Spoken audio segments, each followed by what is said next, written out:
understand how I traded it. So just starting the bar replay here.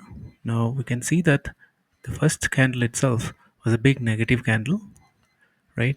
So what I did was I took a Fibonacci retracement, and I'm interested in the 50% level, how it is going to react. If the market wants to go up, it will take out the 50% and make a candlestick pattern there, so I can go long for my targets. On the other hand, since this is a candle which engulfs most of yesterday's candle, so I am also getting a bearish vibe. So I want to see how it reacts at this 50% level, which is at 24.22. So let's continue. Now, next candle came, and the candle which has touched the 50%, and so far no signals. And here I get a trigger. So let me change this slightly right. Okay, so here we get a nice bearish kicker, and of overall a big rejection is getting formed in this area. We can clearly see that. So my trade plan is very simple: short below 22,400, stop loss 24.20, and my targets are 24,359 and 24,331. Assuming I've drawn this correctly, I'm just making sure. A slight difference, that's okay.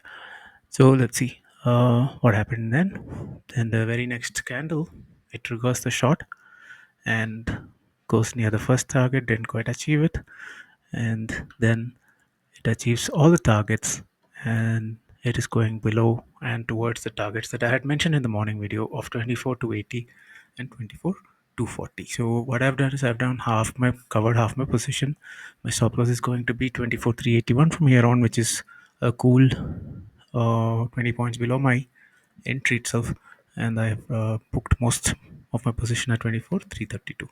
Now probably the market might pull back to 2400, 2375, or is this 23,345 levels, and then may again fall. But let's see what happens. So when it's going your way, what I do is I don't cover all my positions. I just leave some open and let the market reward in case it goes much. Now let's understand what was the risk reward here. So my risk was around 20 points, and what my positions booked, my risk reward was 1 is to close to 4, 1 is to 4. So this is how to use candlesticks to understand the market pulse. And despite my view that markets are bullish, when I saw this candle, I knew clearly the market signal that it gave me potentially downside today. So I waited for the retracement of this candle, which came, and it clearly made a consolidation around that level and gave a negative candlestick signal here, which I executed, and it gave all my targets so far. So I hope this video was useful. Please do like and share for more such videos. Thank you very much. Bye bye.